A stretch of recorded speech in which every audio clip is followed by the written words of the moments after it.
జై దుర్గాయ నమః. దుర్గామాత యొక్క నవశక్తుల్లో రెండవ శక్తి నామం బ్రహ్మచారిణి. స్వరూపము ఇచ్చట బ్రహ్మ అనగా తపస్సు, బ్రహ్మచారిణి అనగా తపమాచరించినది. బ్రహ్మచారిణి దేవి స్వరూపం పూర్తిగా జ్యోతిర్మయం, మిక్కిలి శుభంకరం. ఈ దేవి కుడి చేతి యందు జపమాలను, ఎడమ చేతి యందు కమండలంను ధరించును. హిమవంతుని కూతురైన పార్వతియే ఈ బ్రహ్మచారిణి దేవి. ఈమె పరమేశ్వరుని పతిగా బడియుటకు నారదుని ఉపదేశమును అనుసరించి ఘోరతపమాచరించును. ఈ కఠినము తపచర్య కారణమనే ఈమెని బ్రహ్మచారిణి అని పేరు స్థిరపడిను. దుర్గామాత యొక్క ఈ రెండవ స్వరూపం భక్తులను, సిద్ధులను అనంత ఫలప్రదం. ఈమెను ఉపాసించుటచే మానవుల్లో తపస్సు, త్యాగం, వైరాగ్యం, సదాచారం సమయమునందు వృద్ధి చెందును. దుర్గా నవరాత్రి పూజల్లో రెండవ రోజున ఈమె స్వరూపము ఉపాసించబడును.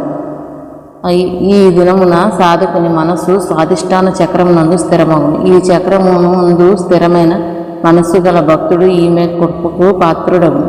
అతనికి ఈమె ఎడల భక్తి ప్రవృత్తులు దృఢమగును.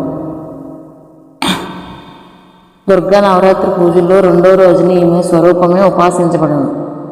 ఈ దినము సాధకుని మనస్సు స్వాధిష్టాన చక్రమునందు స్థిరమగును.